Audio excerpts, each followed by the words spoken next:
Hey, good morning. I've got the collects hat out. Shout out Ted. Good morning. Lazy Sunday, hoodie, the hat, sleeping in, little late. Not as late as some Sundays. It's like I think was it last Sunday? It was like 9:30. So I was up a little early. I was tired. I wanted to go back to bed. Yesterday was a drain, and I think for multiple reasons, which I'll get into. So it is a lazy Sunday. Uh, NFL, I don't even know NFL Sunday. I don't know what games are on. I really don't pay much attention to like the schedules. It's just like football's on. I'm going to turn it on and be surprised by what games are on TV. I'll probably look up to see when the Bears play, if the Bears play, who the Bears play, all of that. But I don't know at this point. So lazy Sunday. It's not going to be a lazy Sunday though. Once I finish up here, it's time to ship because after a card show, especially the Madison Card Show, I want to come home and just lay on the couch because it's a long day. It's a long day. I was up at 4:30 yesterday morning. I was at the hotel by 5:45, maybe 6, 5:45 or 6. I was at the hotel at the Sheraton on John Nolan Drive, and it was an interesting start to the day yesterday at the Madison Card Show. So typically, I'll do my drive-through run, and typically I get to the Sheraton like 5:40 to 5:45, depending on and actually it depends month by month. It depends. What's up, Herman? It depends how crazy Thursday and Friday went. Herman was with me in April, and it was pretty crazy. There was no crazy the leading it up to yesterday's card show. Um, so I had everything set up. The room was I was missing a few tables on Friday afternoon when I went in to check in the upstairs ballroom. Uh, that all got taken care of. So Saturday morning, I like all the name tags I put out on Friday. So usually that's what I do, and I'll go in on Saturday morning, and it's like, okay, we're gonna get this stuff. We're gonna get extra tables, or move these tables around, and it's not. So I'm doing all that Saturday morning, and I'm like sweating, and then I have dealers coming in, and I'm like not, I really don't have any time to like just uh not relax, but just uh go at an average pace and not be running around like a banshee in the morning. So I actually for the first, and this might be September yesterday, which is why it like set this. It's like I don't like this. This is like an omen. And what that was I get there and I have everything set up, and then all of a sudden I'm just like I'm upstairs in the ballroom just waiting, sitting and waiting. Like this has never happened. Like usually I'm doing three things at once, and I never have a chance. Usually I get to the hotel 5:45, and I'm on my feet running around, walking around until like 2. And then at 2 I sit down, and then when I go to stand up, it's like, oh. But yesterday I had downtime before, vendors started showing up, which is uh I guess it's nice, but I didn't like it because it's like this feels weird. It felt weird. I've never had that before. And it was an off day. The Madison Card Show, I'm just going to tell you up front within the first 5 minutes, the Madison Card Show was off in September. Lower traffic. And it was nothing. I came home and there was some like just annoyances throughout the day, but nothing like no reported thefts. There were some potential like suspicions of you know watch that group or watch those people, but it wasn't. I didn't have like 2 months ago we had a rash. Um, no squabbles, but it was just minor annoyances and lower traffic, and that led to lower sales, and that led to like dealers weren't as happy leaving. And I want happy dealers. I want dealers to leave with a smile. And we didn't have, I mean, I had a few, and it was just a weird day. It was such a weird day. I'm relaxing before dealers show up, which has never happened. Here's the other thing that's weird. I think I had 2 dealers from the upstairs main ballroom. And if you're not familiar with the Madison Card Show, it's kind of weird. The setup is weird because it has to be. There's demand for it to be weird. I started the show out. We were in the main ballroom, in the Capitol Ballroom, which is on the main floor, on the second floor. It's about 5,300 square feet, big ballroom. They have weddings in there. So it's a nice space, 5,300 square feet. That first show in April, 17 tables in 5,300 square feet. It looked not good. It looked not good. It grew and grew and grew. By November, I maxed out 67 to 70 tables in that main room. And I didn't want to, and Rich is with me. What's up, Rich? Uncle Rich. Dan is here. So Uncle Rich, I had this for like 2 months. I'm like debating, do I open up the hallway and break up the show? And so I did in January of this year. And it went over swimmingly. It went well. And in fact, the first show I had somebody, they're like, yeah, I want this spot again next month. And I'm like, in the hallway? Like, yeah. So that was good. And then we had demand. And all of a sudden I have like 40 people, 40 vendors that are on the outside looking in. So I reach out to my contact at the Sheraton on John Nolan Drive. And I'm like, hey, can I get, I don't want to put, because the other ballrooms are on the first floor. So it's like, now I've got hallway, main ballroom. Now I've got a downstairs. So I've got a show on 2 floors. I didn't want that. And, but it was out of necessity and not really out of dealers wanting to get in, but more so that January show where I had also tables in the hallway. It was so crowded in that main ballroom that people were upset because they couldn't look at any tables. Every table it was like too deep at every table. So that's, something that, like, when I had people complain about how crowded it was, well, I know a way to alleviate that. And that's, I can alleviate the crowd and I can help dealers get into the show if I open that second ballroom. So we went to the second room downstairs. So now it's like people, like, I had dealers call it the baby room, the backup room. Oh, that's the secondary room, which isn't the case. There's great dealers downstairs in the Williamson Ballroom, which, by the way, is still 40 tables, a decent size show. So it's not like it's 3 tables off in the corner. It's a 40 table room. So I had all this, I don't want to be downstairs in the baby room. And the first couple months, it was pretty brutal downstairs because most people, we go upstairs, the Madison Card Show. We know where it's at. So the first couple months, I don't think I had proper signage. So I went to Amazon. I got a bunch of signs. So now I've got signs. People still, it took a while. But over the last couple months, I started hearing downstairs in the baby room, in the backup room, I started hearing people say, oh, there's tables upstairs. And it's like, yeah, there's 80 tables upstairs, 85 tables upstairs. So that's what I liked. And now for the first time this month, I had happier dealers downstairs than upstairs. Most, how did you do today?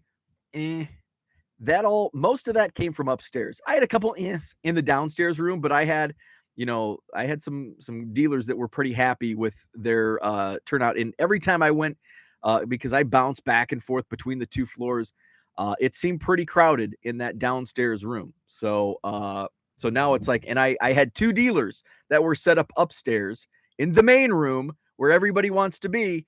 And I had 2 dealers that were set up there, and they're like, man, I think there was more traffic downstairs, which is not ideal. I want people to be up and down. And it also could be an optical illusion where I've got 40 tables in a smaller, and I think that's like 3,500 square feet, somewhere around there, in that Williamson ballroom on the first floor. And it's pretty crowded. So it's, it gives you the illusion that it's just more crowded than what the upstairs is, even though the upstairs is pretty.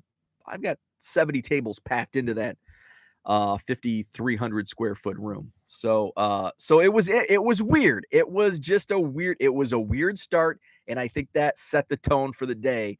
It was going to be a weird day, and it was. Let's see. So we've got, Bronco in the house. What is up, my man? He was set up. He's in the mezzanine, which I think the mezzanine has a much nicer sound than the hallway. Where's your table? It's in the mezzanine. It's in the mezzanine. Where's your table? Where's your table? It's in the hallway. That's a play on. I know John Keating probably knows. Rich probably knows that. What's that a play? It's a very poor version. It's a very poor attempt at humor. George Carlin. So yeah, Bronco in the house. He's going to drop a video. Check out his channel, Baseball Card Illustrated. He will be putting out a video in about an hour. Awesome. From his experience at the Madison Card Show. We also, last week or 2 weeks ago, I was talking about one of my other dealers, Kyle, who knew a couple of the coaches that I worked with at Western Illinois University. Go Leathernecks. One of those was Damon James, and Bronco was like, did I hear you say Damon James on one of your shows? And I'm like, yeah. He was a coach at Western when I, traveled with the team. So he works with Damon James. So shout out Damon James. I know he doesn't watch the show, but Bronco's gonna tell him hi for me. So I love the small. It's such a small world we live in. It's great. Dan says, I was about to ask about the hat, but I Googled. Collects is the fastest way to figure out what your cards are worth. Collects is also the parent company of Card Dealer Pro, which I am a big fan of. By the way, and I'm just going to go into this because I will show and tell, but I won't show and tell this. I made 3 purchases yesterday, 2 for my personal Cubs collection, 1 for the inventory. The inventory was one of my dealers, Eric, had bargain boxes, and he had a baseball, basketball, football. There were 4-row boxes, and he had $40 on the baseball, and I think $45 on the football and basketball. I thumbed through, and like the baseball box was like all rookies. And I'm like, okay, this works. Rookies sell $1.50 free shipping, but $3,000 for $40, a penny a card. Hell yeah. So I will be putting Card Dealer Pro to good use. I already have my 4-row bargain box that I bought. It's staged in my upstairs office, ready for that Fujitsu 8170 scanner in collaboration with Card Dealer Pro. So be looking out for a big bunch of baseball card rookies from the last few years, mostly from the last few years. There are some older rookies, which I like a nice little mix like that. So that was the only bulk I bought. My guy, 5-star, Matt, 5-star cards, he did not restock his dollar boxes, so I thumbed through just for a couple minutes. I saw a couple cards that's like maybe, but I just didn't pull the trigger. There wasn't enough to keep me flipping through because I had seen most of the cards. And then I flipped through some other dollar boxes and just didn't really see anything that really tripped my trigger. So for inventory purposes, I just bought the $40 box, and Eric was like, I've got like 5 or 6 of these. He's like, are you a buyer? I'm like, hell yeah, I'm a buyer. Bring them next month. So I found another dealer for my bulk. Herman says, good morning, Rich and Dan. Frog in my throat. Let's see. John says, Bo looks like a NASCAR driver now. Product placement. Club 400, which shout out to Club 400. I'm going to miss their next event, which is tomorrow night. It's a Monday night. I decided not to, which is ironic because going into business for myself, it's like I'm going to do a Club 400 party on Monday night. If I work for myself from home, I'm there. I can do these types of things. And guess what? The opposite occurs. Now I don't want to do all of these things because I have to work. But my wife was like, you should go. And I'm like, and the main reason, my buddy Scott, who I usually stay with, it's a Monday night. Like, I just don't want to, and I'm sure he would be like, dude, no, you are staying with me. And I reached out, one of my buddies is coming up. And I'm like, okay, well, maybe we split a hotel, because I don't want to spring for a hotel. And I'm like, okay, I'll go halvesies, but his dad's coming with him. So I'm like, okay, I'm just going to skip it. But it's Christopher Morel. Christopher Morel is going to be at Club 400 tomorrow night. Only 75 tickets were sold, which those are the best events. I'm probably going to see the pictures, and my buddy Dave's going to text me, and I'm going to miss a great party. Now so it's a Monday night. I didn't want to, reach out to my buddy like, hey, it's a Monday night. Can I crash? I'm going to be coming in at 10 o'clock at night. It's like, I just don't want to do that. I don't want to spring for the hotel, but I would have, if I wasn't going back to Anawan, go Titans, which is weird to say because we were the Braves, the mighty, mighty Braves. Say go, go, go, go. ANNAWAN and a one that's sung to the whatever the Notre Dame fight song is. So Anawan homecoming this Friday. First time I've been to a football game in my alma mater's football game that I wasn't broadcasting, because I did do a couple over the years. As a fan, in at least 20 years, maybe 21 years, probably 20 years. So I'm going down to Anawan Friday, leaving Friday late morning. So I will do a show Friday morning, and then I'll head down. My mom lives right on the homecoming parade route. So I said route again. So which I prefer route to route, unless it's like a route from your garden. Then I'm pulling roots. So I'm gonna go down there, catch the parade. A couple of my high school classmates gonna come over before the game, and then we're gonna go down and watch the Titans, which is weird to say. We were the Braves, the mighty, mighty Braves. Say go, go, go, go. So if I wasn't going to Anawan, I probably would go to Club 400. I would have gone to Club 400. Tickets are sold out, but I would have gone to Club 400 tomorrow night if I wasn't traveling to Anawan. So next Saturday, no Hobby Evolution next Saturday morning, because I'll be in Anawan. But I'll be back on Sunday with a homecoming recap. Let's see. John says, when George popped up on Hobby Hotline, I was confused. My thought was LRS looks very familiar to me. It took 15 seconds to start giggling. Let's see. Rich says, we set up at the Dallas Card Show in the Starlight Room, about 125 tables, and the main room has 400 plus. John says the Starlight Room is the GOAT. I bet I would be on John's. I probably would share John's opinion on the Starlight Room, because my just from what I gather, the Dallas Card Show, which I do have it on my itinerary for 2023. I'm going to get down there, mainly just to see people. Like, it's not about the card show. It's just about seeing all the people that live in Dallas that I want to some meet for the first time. So I do want to hit a Dallas Card Show next year, more so for the people than the cards. But I would be with John in the Starlight Room, because what I gather, and I'm sure I know Rich can tell me if this is accurate or not, the main room is probably where the big money, where all the flippers and the cat, like all the big time shiny chromy stuff is going on. I want to go in the Starlight Room because I know Rich is in the Starlight Room, and I know when he had bargain boxes, they were there. So I'm thinking the Starlight Room is more my pace, with like bargain boxes and some of that stuff, the stuff that I like, because I'm not into the shiny, big money transactions. So I'd be on John. I'd be with John in the Starlight Room. Rich says, and at least once a show, I hear someone wonder in amazement that this is not the whole show. Love it. Let's see. John says, I thought that the first time, Rich, as it's next to the garage. Rich says, John, I watched Hobby Hotline about 8 p.m. last night and had the same reaction. I prefer that room. No more of the dealers, more like the old school shows, and floor is carpeted. Let's see. Skipped ahead. Got a little freeze going.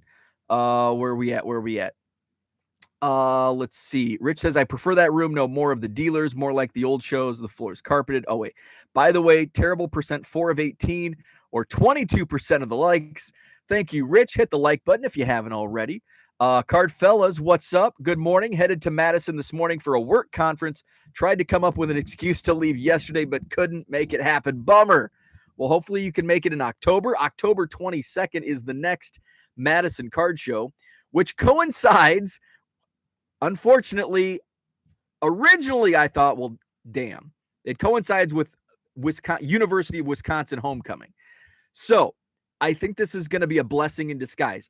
Originally, I also have some good news to share about the future of the Madison Card Show, which I'll share at the end of today's show.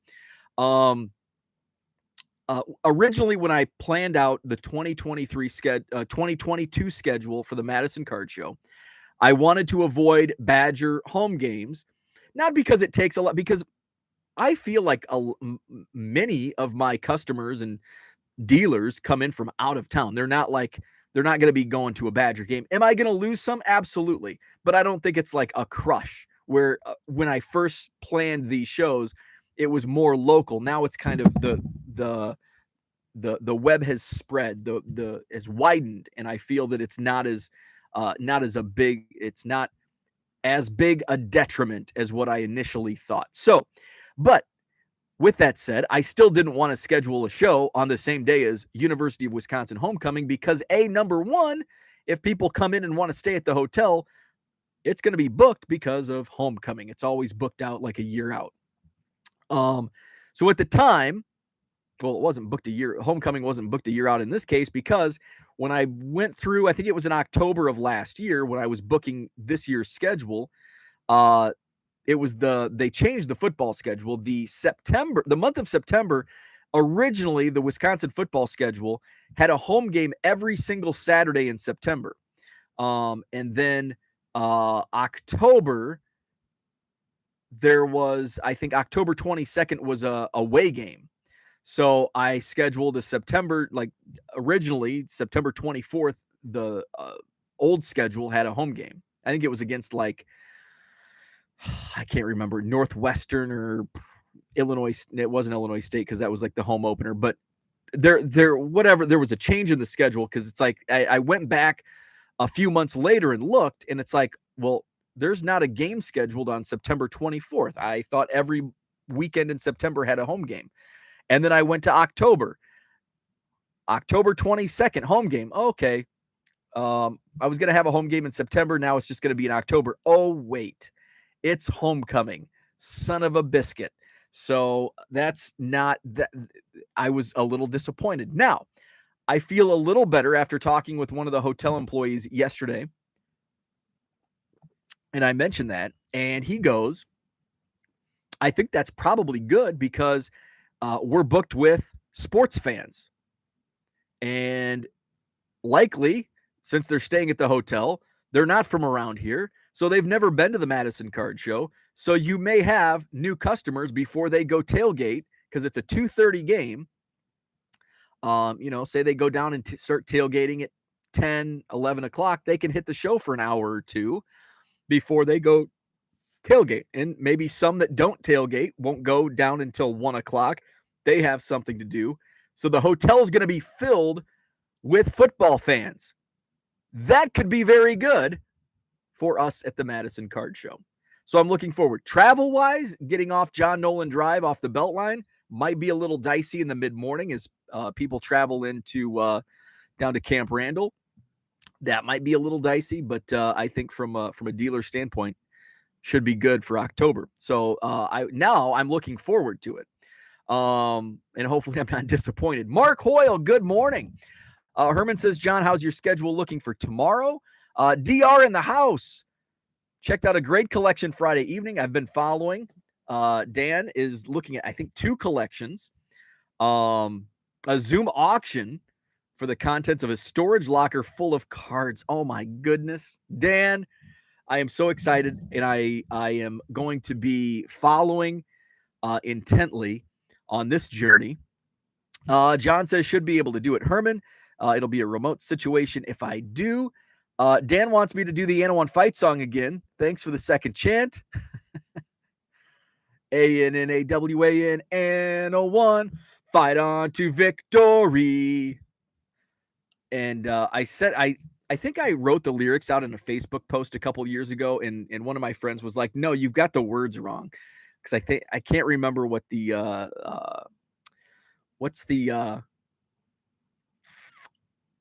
can't remember.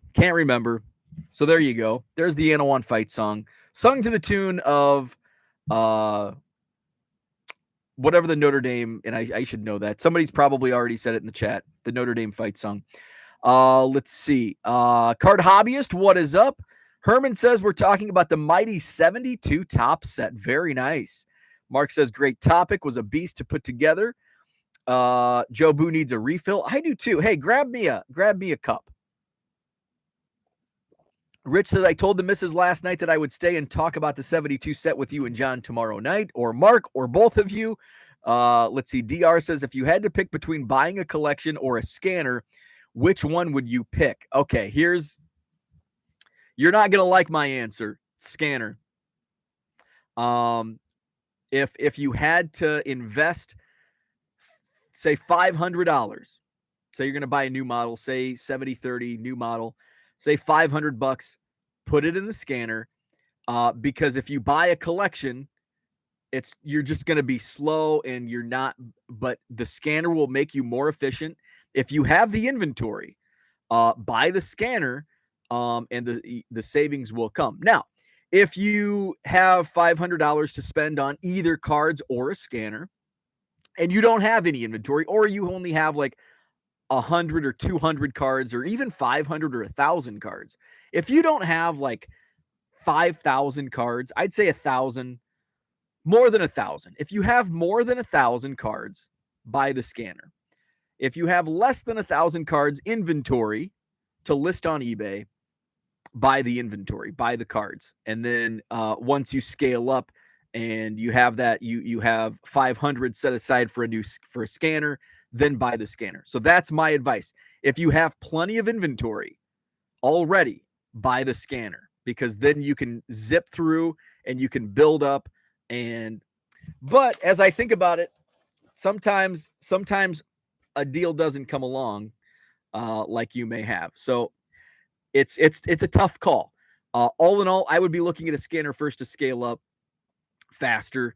But if it's like a too good to turn down offer or collection, then you're hard pressed, and it's tough. That's a tough call.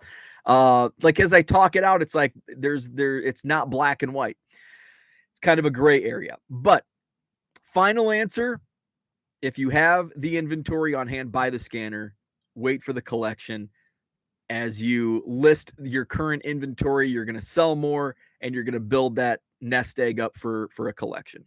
So that's my advice. Paige and Deanie Bean, what's up? Good morning. Falsey says that Badger game was exciting last night. That Badger game sucked ASS. That was awful. And I was telling people last night, yesterday, I'm like, you know what? Ohio State, I think at the time, went in like a 17-point game favorite. And I'm like, Ohio State's going to cover. But I didn't think they'd like cover in the first quarter. Like, I didn't think it would be 21-0 with 4 minutes to play in the first quarter. And it was like the defense couldn't stop the Buckeyes. The offense couldn't do crap. It was just awful, brutal, terrible. I had like 5 conversations going on during the game, which actually was kind of fun, which was fun because I didn't have to watch the game. I was just like typing. I would look up and just furiously type to Quincy, my buddy Quincy's a diehard Ohio State fan. And I'm like, this game sucks. And then I'm my old coworkers who I text Badgers with, we're texting back and forth about how terrible Wisconsin is. So it was just awful, awful, awful. Baseball basement card collector. Good morning. Always buy the collection. See, he's going opposite. I say scale up. Let's see. Card Hobbyist says, you get no sympathy from Mebo. My Hurricanes got slapped around by. I saw that. And it's like, because what I do, I look at box scores of teams that have players that have cards. I look at box scores of teams that have players that have cards in Bowman U. And Miami has a couple guys, De'Aaron King and Mike Harley, and there might be another one, another player.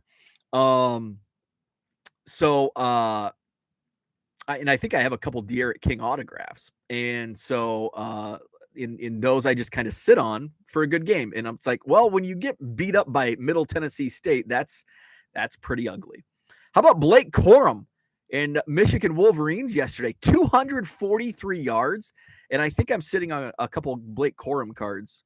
So I'll have to put those in the eBay store. So Sean Clifford, Penn State, they won. I've got a couple low serial numbered autos of him that I might be throwing into my eBay store today. So I'll be looking at that after I ship, and probably do that as I watch some football. Damn it, it's pre-clean day. The cleaners come tomorrow. I've got a mess out in the rec room. So that's it. No lazy Sunday in this house. No lazy Sunday. Let's see. Dan says, I want an Epson V600, but import fees and shipping markup make it unaffordable. Let's see. Card Hobbyist says King and Harley are in the NFL now. Oh, well, I guess I can list those guys now. I guess I can list them. I didn't even realize that. So does the Hurricanes quarterback have a card? In Bowman U. I thought Miami had a quarterback with a card. And I know De'Aaron King had a card. I guess I didn't realize he was in the NFL now. So where's Miami? Do a little college football talk before we talk more on the Madison Card Show. Let's see. 45-31. Stats on Miami. Oh, Tyler Van Dyke. Tyler Van Dyke is who I'm thinking about. So Tyler Van Dyke has a card in there's Paul. What's up, Paul? There he goes. Tyler Van Dyke is the guy. So he went 16 for 32, 1 touchdown, 2 interceptions. So Tyler Van Dyke stays in the box. Does not go to eBay. Let's see. Zach and Porter are in the house. What's up? Herman says, by the way, Bo, got the brother QL back up and running. Excellent. Excellent. Basement Card Collector says, I think Corum just broke free again. His total is now over 300 yards. That was amazing. John says 4 more nights till trash night. I know. No, John, no. Sunday, Monday, only 3 nights. Tonight, Monday, Tuesday. And Tuesday, I have to take the trash out. Not as important this week because it's not recycle. So if I miss this week, it's okay. But it's next week. That's the important one. Let's see. Paul says Tyler Van Dyke, he got benched. Miami has no clue what they're doing. Signed a laughing Seminole fan. Ken says Dan is the one that suggested the Epson V600 scanner, and I'm so thankful he did. Awesome. That's good to hear. Card Hobbyist says no worries. Zach and Porter focus moves on the Dolphins Bills. Cooter's in the house. What's up, Cooter? Card Hobbyist says, Cooter, I was just talking about it's not a lazy Sunday because it's pre-clean day.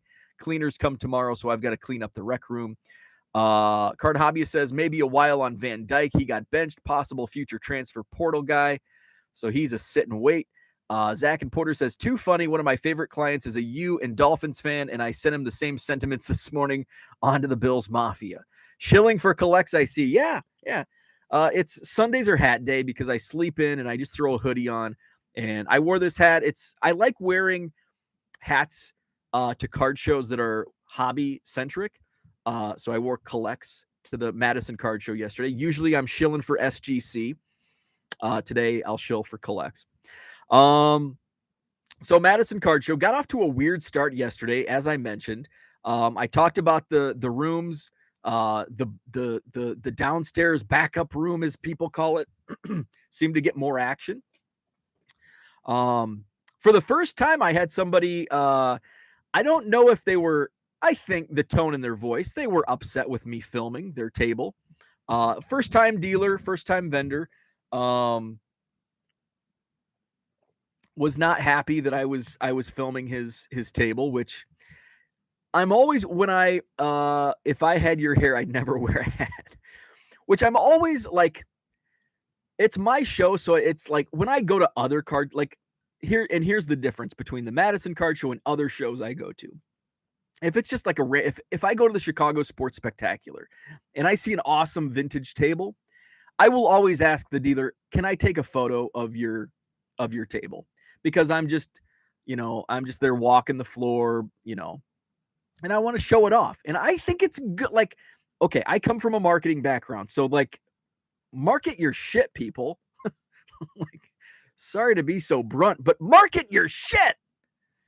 Do you want to sell or do you want to be a museum? Market your shit. So I'm always like skeptical when I go to shows, and I'm always like, I always ask. But when I walk the room, like when I'm doing the Madison Card Show live videos, which you can watch yesterday's, which went black. Like I got to Tony's booth, and ironically, the binder that you last saw at Tony's booth was where I bought cards from. And all of a sudden I look and my phone goes black. And I try to go back in, and it's no longer streaming. So I'm like, oh shit. So, and there was like, I still had, let's see, 5, 6, 7, 13, 14, 15. I still had 15 tables that I hadn't shown. And 2 of which were Tim, the vintage guy that I bought, that I'll show off some of my vintage. If you follow me on Twitter, you saw those on Twitter last night. So I'm always like leery. And when I do Madison Card Show live, when I live stream and I'm taking video of the room, of the rooms, I try to avoid like, especially like I want to scan the room and show like, hey, look at, and here's a look at the room and the dealers. But as I'm like walking by, I try to avoid like filming people. Like, I don't want to film customers.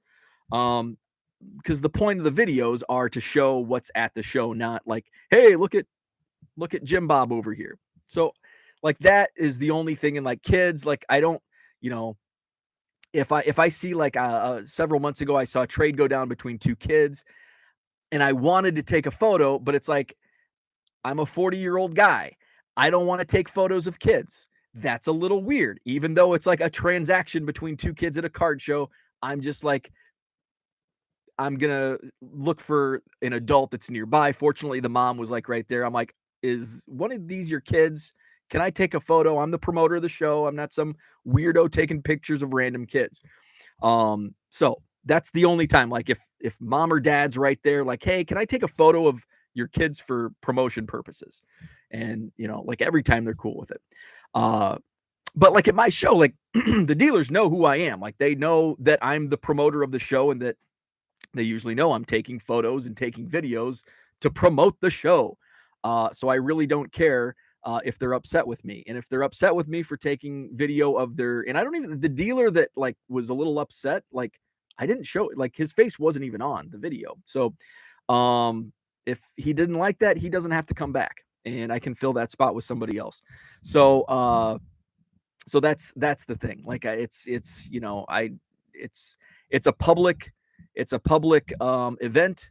And if maybe I should put a sign like, hey, there's going to be filming, there's going to be cameras, like tough. Don't go out in public. If you don't want your picture taken, don't go out in public. That's kind of my stance on it. And there will be photos and video. Like I'm not going to go up and like take a close up of your face, but you might be in the background and you might happen to be in my camera viewpoint as I'm walking the floor. So that's kind of that was the first time. Like that's the first time I've ever had somebody like, hey, I don't want you filming me, or don't, it wasn't said, why are you filming, was how it was phrased. Let's see. Paul says, as long as the face isn't there, they can shut it. It's free promotion. That's the thing. It's like somebody was interested, and I'm not going to say who, but there was a card in that dealer showcase that I had taken a photo earlier and sent it to somebody. In fact, this was before I filmed. So the dealer, who knows I'm the show promoter, also knows that I took a photo of that card because I had a potential buyer for him. That potential buyer, I think, was no longer interested. So after hearing that, so that's it's like, don't be a conspiracy theorist. And like, I love it when dealers like promote that they're going to be at shows. Why? Because it's extra promotion for the show. And no, it's not to line the pockets of promoters. It's to bring more people to your tables. More people. If you say, hey, look at the cards I have. I just got this Tua, who, by the way, is the hot potato of the week. I'm going to talk about that. If I'm going to write that down so I don't forget. Like, hey, I'm going to be at the Madison Card Show. Here's the stuff I got.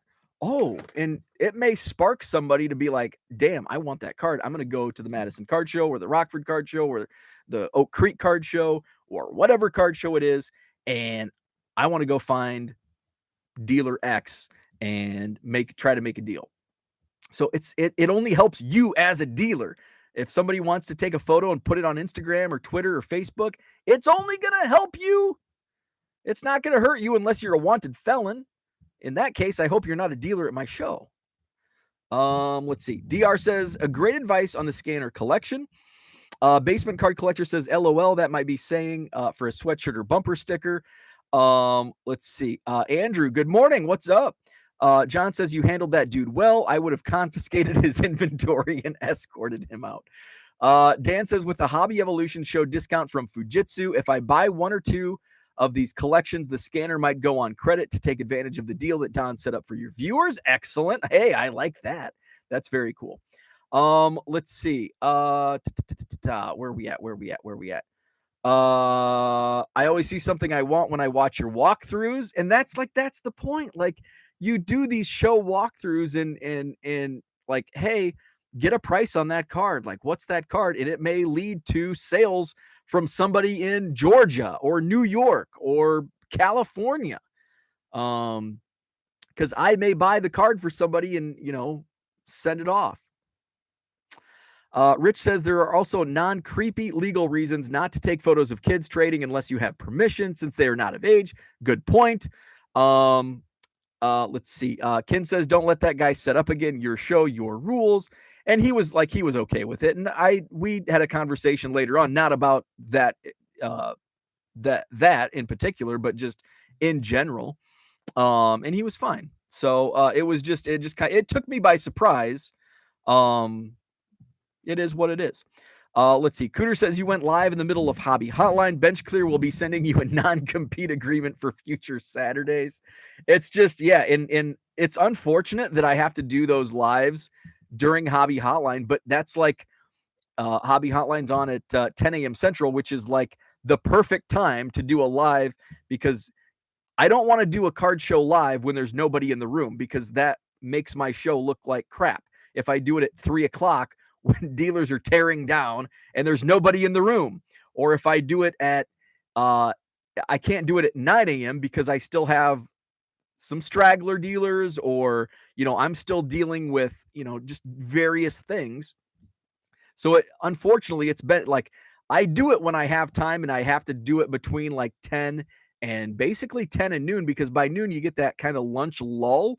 But I also try to avoid like peak time, which is usually in the 9:00 hour, because that's when like everybody's in the room at the same time. And, I don't want to like be up in people's grill, trying to film tables when customers are looking. So I try to find that happy medium. And unfortunately, it's been during the 10:00 hour, right during the Hobby Hotline, like at 10:30, and I'm going live. So let's see. And I know you say that tongue in cheek.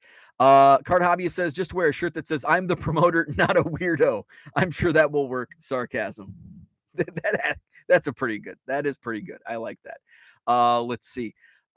Rich says, Kyle has a sign on his door at the shop about the minute you walk in, you are subject to being on camera.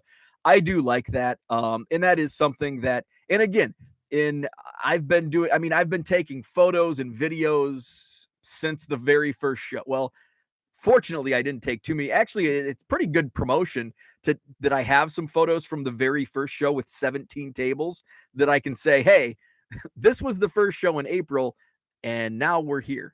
But yeah, I've been doing it. This is the first time that I've had like a question raised about it. Let's see. Dan said, did the owner know you as the promoter? Yes, he did. I heard another vendor in the video ask, why are you recording? Same guy, same guy. I didn't watch the whole video. Yep. It was just the one. And it was just the question. It wasn't like, I don't want you recording, but it was the tone. It was the tone. Why it was like, hey, what are you doing? It was the tone that set off. But yes, that was. Let's see. Let's see. Ken says, I was trying to take some video at a show. I always ask, but for some reason, a dealer I've bought more of my T206 off than anyone else was not very cooperative. It really hurt my relationship with him. Yeah, and there's some that just don't like the whole camera, and like, I can tell like they're avoiding the camera, and I don't know. It's suspicious to me. Like, why are you trying to avoid being on camera? Like, and I know, like, some people, it's not for suspicious reasons. They just don't like to be on camera. Maybe you catch a bad angle and they look bad. I don't know. But I don't know. It raises some eyebrows sometimes. Let's see. Rich says, Cooter, the hobby hotline deal does not begin until October 1st. So no harm, no foul. Roger is kind of funny. Cooter says, that's why I said future Saturdays, Uncle Rich. You know how those corporate guys are. Will take the fun out of everything. Max, what's up? Just got in. I love that guy that crabbed at you about taking video of his stuff. And Max, I think you were right there, right? I think you were at Josh's table across. Dan says, what are you talking about with the show walkthroughs? As part of my idea with the Card Show Live website, working on putting together a vision video to be released on my YouTube channel October 1st. Oh, nice. Andrew says, how is the taco pizza sitting this morning? Rough night for the Badgers. Better than the Badgers. Yeah, it's okay. I didn't wash it down with a 6-pack of beer last night, so I went the healthy route and drank water. So yeah, it's not sitting. If I had a few beers last night with my taco pizza from a gas station, might be a little sour stomach, but not the case. We'll see how the leftovers go at lunch or maybe breakfast. Herman says, let's talk about the guy that was burned out. Let's see. Royals 417. What is up? Paul says, by the way, where is that taco pizza? I'm mildly intrigued and mildly afraid to try it. Oh my God, Paul, it's the greatest pizza ever made. It is Casey's gas station pizza. Casey's General Store, which I know they're in Wisconsin, but they're more like it. They're not as rampant in Wisconsin as they are like in Illinois, and their home base is in Iowa. I think their corporate's in Ankeny, Iowa. Like in Illinois, where I grew up, every town, like Route 6, Atkins, Geneseo, like I'm just going to name the towns on Route 6. Geneseo, Casey's, check. Actually, there's like 2 or 3 Casey's in Geneseo, Illinois. Atkinson, check. That's where we always went for our Casey's taco pizza. Anawan, where I grew up, no Casey's taco pizza, so we had to go to Atkinson. Next town over is Mineral. It's only like 100 people. They did not have anything. Next town over, Sheffield. Casey's General Store. Yes, it's in Sheffield. Next town over is, I think, Wyanett. They have a Casey's. Next town over is Princeton, Illinois. They have a Casey's. Everybody gets a Casey's in a small town. You drive through rural Illinois, rural Iowa, there is a Casey's. Wisconsin, not so. What's unfortunate is with my Casey's pizza from last night, the closest Casey's to me is in Verona, which is only like 5 minutes from my house, the Casey's store. They don't do, like, they're so low staffed that they don't even make pizzas, or if they do, it's like a 2-hour wait, literally. Because I tried it once and my pizza wasn't ready for 2 hours. And by that point, I'm like, this was an experiment to see if this was like, I thought like, we're just going to give it 2 hours, but it'll be ready in a half an hour to 45 minutes. No, it was not ready for 2 hours. And I said, I don't want it. So I have to go to Belleville, which is 30 minutes away. And that's where I get my Casey's taco pizza. Let's see. Let's see. Max says, yeah, I was right there. Saw it all. Don't worry about the guy that gave you a hard time, though. He's usually on the other side of the table and very hard to deal with. I have heard. Cooter says, Ryan recorded our conversation at Dallas. Didn't like it because I am taller. So his video only showed just how fat my guy is. Let's see. Dan says, you have to love only on Hobby Evolution taco pizza from the gas station as the healthy option, as long as you have water with it. No pop or beer. If you have water, it's a healthy choice. There is lettuce on it. So it's taco. So you can put taco sauce, and I usually put taco sauce. They were really chintzy with the Doritos. Usually there's a fine line on a Casey's taco pizza. You don't want too many Doritos, because then they're like falling all over the place, and which I guess is okay. If you have too many, there's actually good. So a Casey's taco pizza with too many Doritos is actually good, because at the end, like after all the extra Doritos have fallen off the slice, you pile them up on your plate, and it's aching to Cinnamon Toast Crunch and the leftover cinnamon milk. And it's like, that's the best part, is drinking the cinnamon milk out of the bowl after you've eaten the Cinnamon Toast Crunch. Much like Casey's taco pizza, if they put too many Doritos on it, they all fall. So like at the end of your pizza eating, you've got a plate full of Doritos to eat. So I guess there is a good thing. It can be messy though. But last night they didn't put enough. Now, if you take a photo, and I've done this, if you take a photo of your Casey's taco pizza and it looks like crap, and you tag them on Twitter, there's a chance they'll send you a coupon for a free large taco pizza. That's happened to me before. I didn't do this out of like, the funny thing is, I didn't snap a photo of a crappy looking pizza in order to get like a free pizza. I did it like, hey, look, it's another taco pizza night. And I had them like drop in my DMs like, we're very sorry about that poor looking pizza. Can we send you a free pizza coupon? Hell yeah, you can. I thought the pizza was great, but now that you mention it, send that coupon over. So last night they were a little chintzy on the Doritos. Let's see. Rich says, I'm always tempted when I walk into Racetrack on Sunday mornings on my way to the office to get pizza slices instead of collages. Do they have breakfast? Like Casey's breakfast pizza? Holy crap. Casey's breakfast pizza, like tops taco pizza. And now they have, and I tweeted this out on their like front billboard on the front of their building, they have beer cheese breakfast pizza. I guess they call it like the ultimate beer cheese breakfast pizza at your local Casey's general store. Royals 417. I need sponsorships. Collects. We need to hook up Fujitsu, Casey's. It's like I'm shilling their products and I'm not risking. I got a hat. I got a free taco pizza for showing a picture of one of their crappy looking pizzas. So I need to hook up with these guys. I love their products. Let's get a sponsorship deal going. Let's see. Royals 417. I have 4 Casey's within 10 miles of my house, and I live in a town of 800 in Kansas. See, so Kansas is Casey's heavy. I love it. And I think Cooter said they just got a Casey's where he's at in Oklahoma.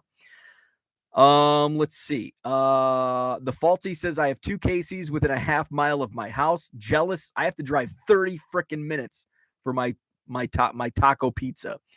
Rich says they do have breakfast pizza at the Raceway. Cooter says Casey's just bought out a chain here, went to one on Route 66. Get your kicks on Route 66. It is Route 66. Like, I don't call it Route 66. I call it Route 6, which goes through my hometown of Anawan, but I call it Route 66. Pizza was met. Oh, Cooter, come on, man. What pizza did you have? That could have been the problem. If you had the taco, I mean, even the regular pizzas I think are great. Dan says, my school body is more than half the size of your town. My hometown of Anawan, also 800. So my graduating class, 35, Anawan High School. And we not only did we draw from Anawan, we drew from neighboring Mineral, which does not have a Casey's, nor does neighboring town of Hoopole, which is just a fun town name to say. Hoopole, town of, I think Mineral's 200, and I think Hoopole is a town of 100, neither of which have any type of restaurants, gas stations, or the like. I think there's a post office. Actually, I think the Hoopole post office closed, so I don't think there's anything in Hoopole. Mineral has the Wagon Wheel, which is a restaurant, a bar restaurant. It was the Chuck Wagon when I was growing up. Let's see. Royals 417 says my school enrollment is 340 for 6th through 12th. That's a bigger school than Anawan. I think Anawan's high school enrollment is down to like 100. 340 might be more students than the entire kindergarten through 12th grade. Let me do the math. How many grades is that? 13. What's 13 times, say, an average of 30 at the most? What's 13 times 30? I bet somebody better at math. I've got to use a count. 390. So, okay. So, yeah. So my hometown is probably not the enrollment's not much more than 340 for kindergarten through 12th grade. Herman is still disappointed I didn't get to try the taco pizza. Oh, that's right. Oh, that is a freaking bummer, man. Herman tried the gluten-free Costco pizza on the first night he was in town. Cooter says Bo was the kid who dared to eat every concoction at the grade school lunch table. Who was dared to eat every concoction at the grade school lunch table? Just about. I'll eat pretty much anything. If you start getting too crazy, like that was my friend Luke. He was more adventurous. He would have been the guy like a worm. I'm not gonna eat a worm out on the playground. But a chocolate covered worm, hell yeah, I'll eat a chocolate covered worm. But a worm from the ground, I'm not gonna eat. And if you start mixing a whole bunch of stuff, I'm probably just gonna say no. Andrew says, didn't look like you had any lettuce on it. They might have been chintzy with the lettuce too. I'm so glad we have brought this chat to the real purpose of food chat. Who wants to talk about cards anyway? One of my few Beckett teammates came up to me a few years after he left and said he had finally completed the Wendy's dollar menu with a smile of pride. The Falsey lives in Ankeny. Okay. So that's that's corporate headquarters, correct? For Casey's General Stores. Ankeny, Iowa. So let's go back to the Madison Card Show. Apologies to Rich. Would love to keep talking food. Let's talk Madison Card Show. We're almost an hour. So overall, the vibe was strange. I thought going into the show, when I left my house Saturday morning, when I left my house yesterday morning, it was 50 degrees, which is like, oh, this is perfect because I like wearing hoodies because I can put my money pouch my money bag in my pouch, my hoodie pouch. But if it's like warm, it's usually warm in the hotel. So it's like perfect 50, load in, load out. It's not going to be hot. And it was misting. It wasn't raining, but it was like a gentle mist, which is good because you don't want a downpour as dealers are trying. The good thing is the Sheraton, the front door does have a big, awning, so you don't get wet. But you don't want it raining too hard. If it's like blowing in, it's still gonna get on you. But we had a nice light mist. It rained throughout the day, 50 degrees, cloudy skies, perfect. Nobody's gonna want to be outside today. They're gonna want to be inside at a card show. So I thought that was gonna lead to boom, a lot of attendees. It was pretty light on the crowd. I was really disappointed. 9 o'clock. It's like usually I'm still downstairs at 9 o'clock. Because and typically how it goes is the newer dealers are downstairs. And because usually the upstairs room, it's like regulars and, they come back every month. So they get, they keep their spots. But every once in a while somebody cancels. So somebody gets moved up or moved around or whatever. So usually I'm with the first time dealers or the newer dealers, just, making sure they're situated and all that, at 9 o'clock. So usually I'm downstairs at 9 o'clock and The downstairs room, what happens is people come into the hotel on the main floor. They go to the back Williamson Ballroom, which is on the first floor, 40 tables. So they spend time and it filters into the downstairs and it's pretty busy. 9:30. It's like, wow, this is going to be a good show. And then I go upstairs at like 10 and, it's like, man, I'm like, downstairs is like, there's a lot of people downstairs and there's like nobody up here.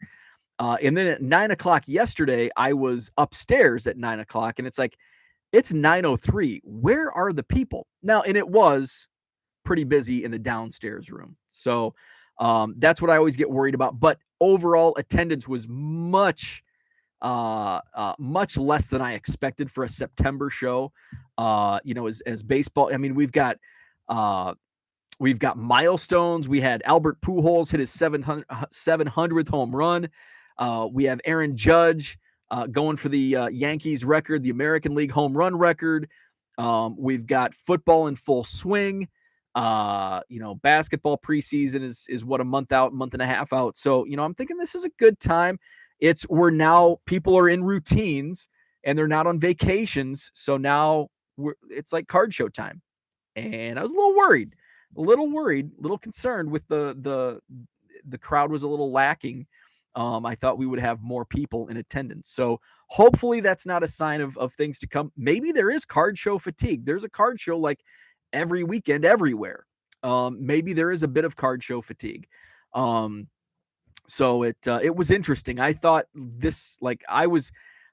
I had September circled as like, this is going to be a huge show. And maybe that's why I was so disappointed, because I had such high expectations for it. But it was not there. Cooter says Bo needs to arrange a food truck for the Madison Card Show so we can maintain the food chat next month. Oh, and list more hockey and soccer as well. Paul says, any thought to putting all the value bin guys in one spot and all the heavy on showcase type stuff in one spot? Have I thought about that? Yes. Will I put that into practice? No. The reason it's already hard, and here's another annoyance. It's hard enough to move people around because I want to treat the dealers who have been at the show, the longtime dealers, I want to give them their spots. Like, hey, I like this spot. Okay, you can keep that spot and not move them around. And it's hard enough in that when I have regulars back and then it's like, oh, hey, I've got 2 spots open because they can't make it this month. So I've got to fit this. I've got 2 tables here. I've got 1 spot. And this weekend, I had like in the upstairs room, I had like 2 open tables, but I had all the open spots. I had guys that wanted 2 tables. So it's really hard to put the puzzle together, and trying to do like vintage here, value box there. It's just way too difficult. In a monthly show, like, I think you could probably get away doing that at a large show where everything's prepaid and there's like guarantees, where it's kind of a crapshoot with a monthly show. I try to get the newcomers, the first timers, people I don't know, to pay up front, which has helped. Because what I've seen is when I have people kick the tires, like, hey, I'll take 2 tables. Okay, this is the PayPal. And then they ghost. And so I think I've saved myself a lot of headaches from doing that. So just from a monthly show standpoint, could it work? Maybe. I think you're going to have more upset dealers. I'm going to put in twice the amount of work trying to put the puzzle pieces in place. And then you're always going to have no shows and late cancels. I took a 1 table cancel late Friday night. And then 1 drop from 2 to 1 table, which one of those worked out where I could slot in a guy who, was, had been contacting me, throughout the week.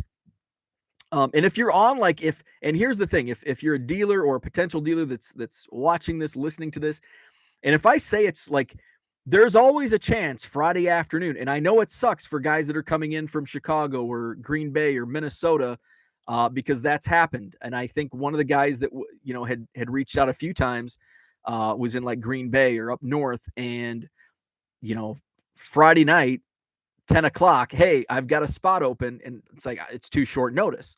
So that's what sucks about late cancels and no shows is I can't fill those spots because many people come in from 3 hours away, and it's like, well, it's 5 o'clock on Friday night. I'm not getting into the show. I'm going to make other plans. So, or even before Friday.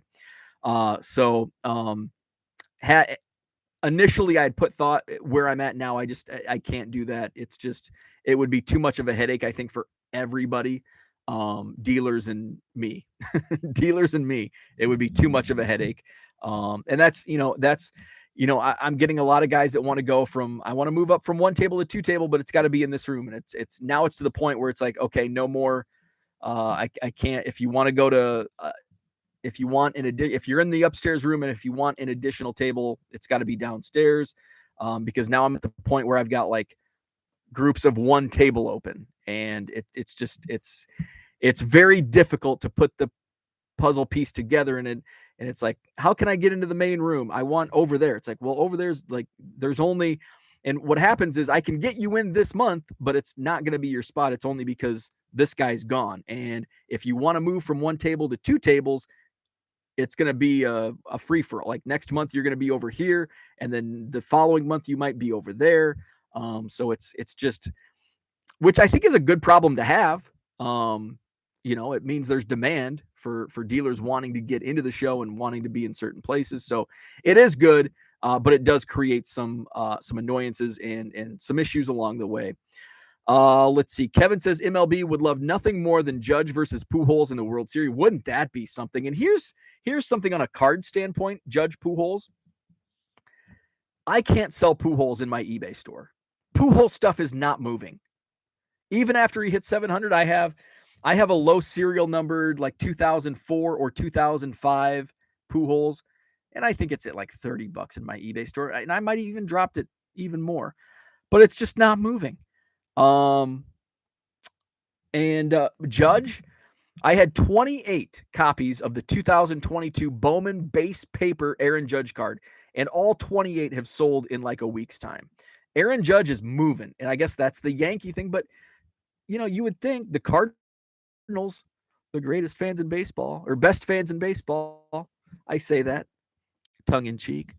You would think there would be demand for Pujols cards, but I'm not moving Pujols cards in my eBay store, but Judge is flying.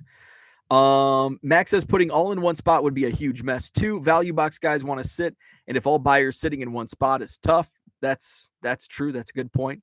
Herman says, love the mix, makes you look at everything. And Herman brings up a great point. It does. And it's not like the Madison Card Show is in a 25,000 square foot room where, like at the National, it would be nice to have all the T206 and the National doesn't do this. Why? Because they have dealers that have been going for 30 years. They want their spot. And it's, the large shows even do it to an extent where I'm sure they try to put, like dealers, and then some dealers don't want to be next to another bargain box. I have a guy that sells wax, and then he's buddies with another guy that also sells wax. And so I'm like, oh, they're buddies. I'll put them next to each other. And this was like last year when there was more freedom, where I could move people around more. And he's like, can I move? Because we sell the same stuff. And so I'm like, yeah, absolutely. So now they're in different places and they're both happy. And so sometimes the dealers don't want to be next to each other with the same type of stuff. Flawed Thinker says, just bought a small collection from a friend for $35. If a couple grade well, then the profit will be tremendous. Very nice. So let's talk about my pickups.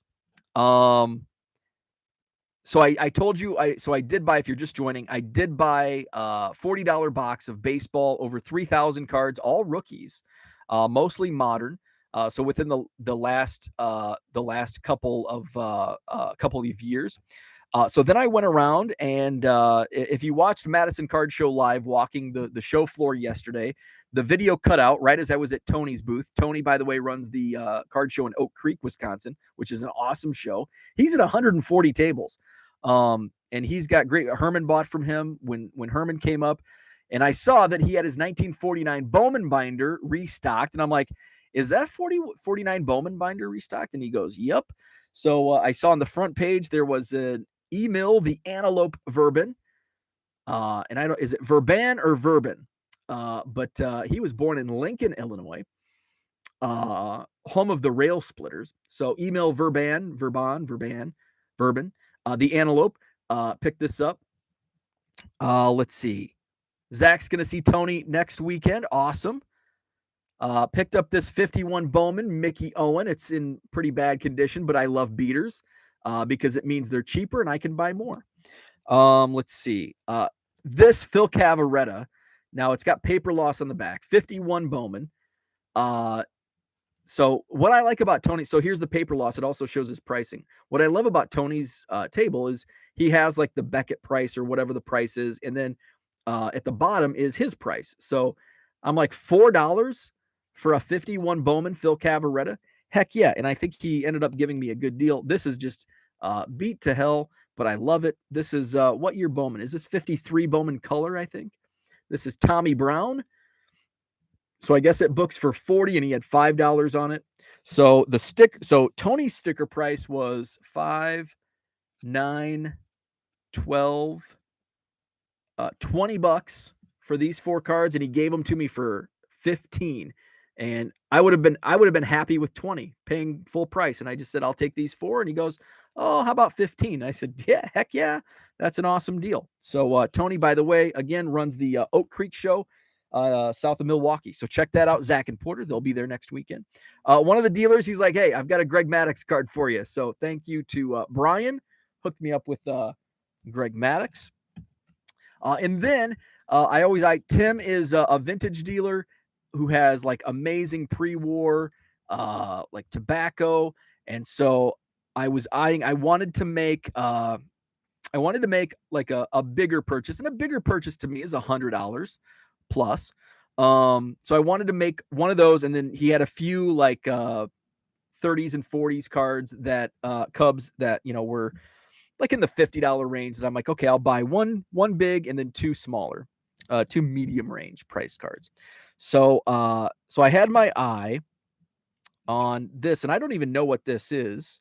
1933 DeLong, Lon Warnicki. So I'm like, okay, I definitely want that because I think it's a cool card. Like, look at the stadium in the background. I love how the yellow pops in the background. Some of these like 1930s, like the color is like the Wheaties cards from that era. The orange, just, oh man, it pops. Love it. And this yellow, I just love that yellow. I love the stadium in the background with Lon Warnicki in throwing motion. Just a beautiful card, and it says Chicago Cubs on the front, which is always a bonus. It does have a little paper loss on the back, so had to add that.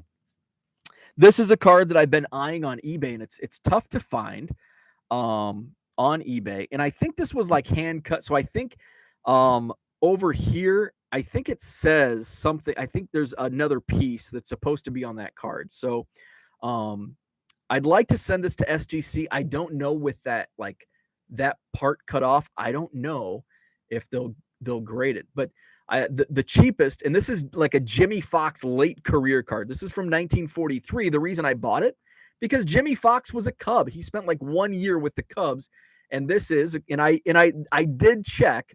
I wanted to make sure this was in Trading Card Database as a Cubs card. And I know I've looked in the past, but before I spent money, I wanted to make sure this was checklisted as a Cubs card. It is 1943 Jimmy Fox. It's on the checklist on TCDB as a Cubs card. Unfortunately, it doesn't say Cubs anywhere around there, but this was definitely a card that I've been eyeing. And there's been some on eBay here and there, but they're just kind of out of what I wanted to pay. And he had a sticker price of $70 on this. And he ended up giving me a deal, so it probably knocked the price of this down to like 50, depending on how I broke up the discount. But just say $50, and I think that's a hell of a good price on that. Paul wants to know, is that Fox from the guy on the far right? Yes, Tim. His name's Tim. He's got awesome vintage. And then, so there were about 3 or 4 like $100 plus Cubs tobacco cards that I was eyeing. One was a Joe Tinker, but it was in a GIA slab. And I'm like particular about my cheap tobacco cards. I want them in SGC. And then there was like a Jimmy Archer, I think T206. And then there was a Frank Chance, which I absolutely love the card. I absolutely hate the slab it's in. Buy the card, not the slab. And I probably went to Tim's booth just to either chit chat or admire his cards 4 or 5 times, and trying to decide which cards I wanted to buy. My eyes kept going to this Frank Chance 1910-11 Sporting Life M116 blue background. Unfortunately, it's in a CSG slab, and it's like floating. It's crooked, but look at the card. The card is beautiful. I love the card. I hate this slab. I hate the slab. He hates the cans. I hate the slab. But after about the 5th time, my eyes kept like I am attracted to the beauty of this 1910 baseball card. And Cooter says it's time to crack the puppy out. Yes. So what I ended up deciding was I'm going to buy it because there's not a single copy of this on eBay, of this card. And I just checked this morning. And so it's like I think his sticker price was $160. So after a discount, probably say $125, because he gave me a pretty good discount off his sticker prices. It's like I'm just going to crack it and submit it to SGC. Now, hopefully SGC will slab it because it does have a lot of paper loss on the back. And I submitted a T206 Joe Tinker. Spoiler alert, I haven't done the video yet. I need to. On my very first grading submission, I submitted a T206 Joe Tinker, and it had more paper loss than this, and they would not put it in a slab. But love this card. Absolutely love this card. I will crack it. I don't know. I'm going to submit it through 5-Star Cards. Shout out to 5-Star. That's who I submitted with my SGCs, my Tinkers, and my others. So I need to go, like, I'm not going to personally crack it because I will screw it up. Cooter says, do you own diagonal pliers and a screwdriver, Mr. Handy? Probably not. I think I own pliers, and I own a flathead, and I own a Phillips head screwdriver, one of each. And I have a pair of pliers. I don't know what diagonal pliers are, though. Steve says, loved your card scanning episodes. Watch the Fujitsu videos, too. Could you do a live demo of both doing raw and slabs? Just trying to make sure I do this properly. Absolutely. Yeah, I can do that. At some point, I'll try to this week because I also want to do a video, and I've said this for weeks, of the process. So hopefully I can get that done. So those were my pickups. One other thing I wanted to touch on was the game of hot potato. And this is just something I thought of, but I've seen it at every card show. There seems to be one player that everybody's flipping, whether it's on the buy side or the sell side or the trade side. It's like playing hot potato and trying not to get burned. Tua is this week's hot potato. He's coming off a 6-touchdown game. Everybody was looking for Tua. Like, I talked to, I think, 3 different dealers were participating in the Tua, flipping the Tuas. So hot potato this week is Tua. Let's see, other players that Justin Herbert, Brian downstairs from Fire Sports, he said he sold like all of his Justin Herbert cards. One guy was looking for Joe Burrow. I know a couple guys were on the hunt for Aaron Judge cards. Josh, I heard one guy asking about Josh Allen. So those were some of the hot pickups yesterday. And yes, thank you, Max. Jalen Hurts. Jalen Hurts was another one. Jalen Hurts was popular among people looking to buy. There was one other thing I wanted to briefly mention, and now I can't think. One of my Pokemon dealers said he made, and I think it was a $4,000 deal, with an 11-year-old. When I was 11 years old, I was wiping snot on my shirt sleeve and building baseball card houses with my cards. Now 11-year-olds are spending $4,000 on Pokemon. What the hell? What the hell? Let's see. Max says he spent $11K between the two big ones. Holy cow. Michael was there. What's up, Michael? Did sell a couple Pujols too. And Michael and I actually had a conversation before the show started yesterday about Pujols and Judge. And I think I sold one Pujols card yesterday out of my eBay store. These are like all $1.50 cards in my eBay store for Pujols. Judge, everything is selling on eBay. Pujols, I'm struggling. Let's see. Active listings. Pujols, come on. How many results show up? 1, 2, 3, 4, 5, 6, 7, 8, 9, 10, 11, 12, 13, 14, 15, 16, 17, 18, 19, 20, 21, 22, 24, 25, 26, 27, 28. I have 28 Pujols cards in my eBay store. And I've got some low. I've got a 2002, which is his second year card, statistical standouts, and that's probably overpriced. I have it at $10, but I probably listed it came from the 50-cent box in Freeport back in January. So I probably have it priced at January prices. So it's at $10. So I'm gonna have to go back. I'm gonna have to drop some. So my 2004 Fleer Patchworks Ruby Albert Pujols, it's numbered to 50. And it's like an early card, 2004. That's what it's third year card. $25 or best offer. I have not had a single offer on this card. And it's numbered to 50. I can't believe that. I can't believe I haven't even got like a $5 lowball offer on that card. And then there's one other card that I have priced, and these are all Pujols. Pujols is just not selling.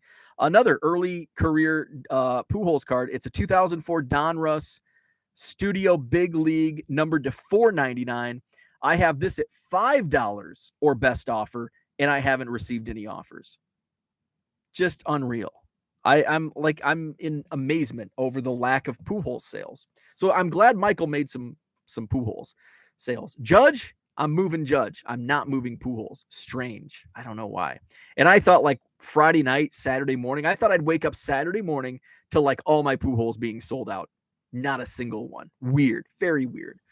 So if you're in the market for cheap Pujols, shoot me some offers on eBay, because I think every one of them's open to offers. There's 28 Pujols in my eBay store, a couple of early career, low serial numbered.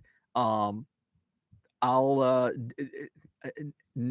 offer will be declined. I'll look at them all. eBay store link is in my description to this video, so check it out. Terry says, good morning. Lost track of time while Goodwill sorting. That's the best loss of time, Goodwill sorting. Michael says, the few we sold were low end. Few guys hoping to get autographed at the Brewers game this week. Aha. I haven't sold any Pujols recently either. Yeah, it's just really strange. Really strange. So that's what I had.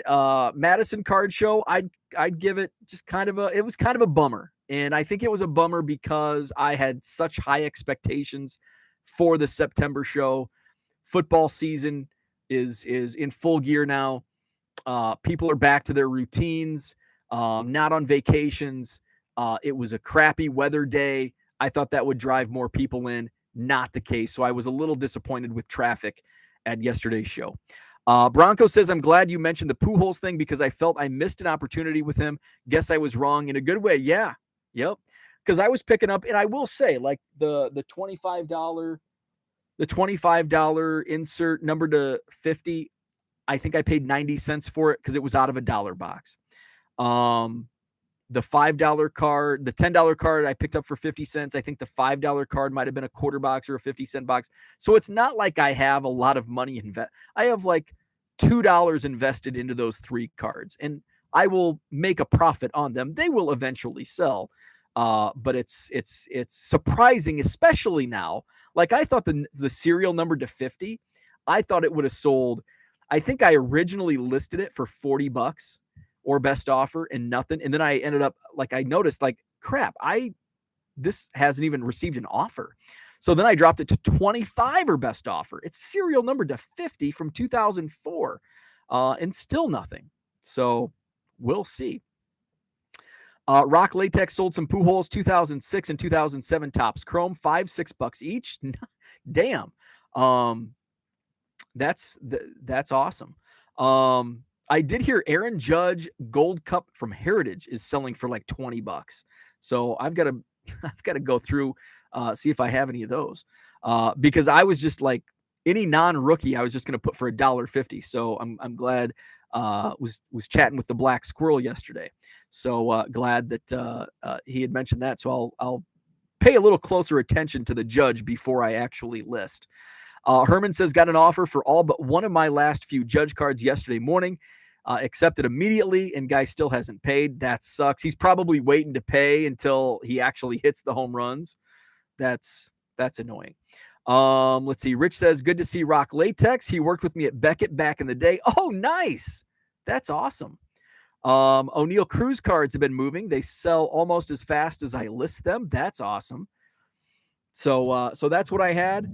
That's what I had for the Madison Card Show. So I know several people that were in the chat today were either in the crowd or behind a table. So thank you for coming out.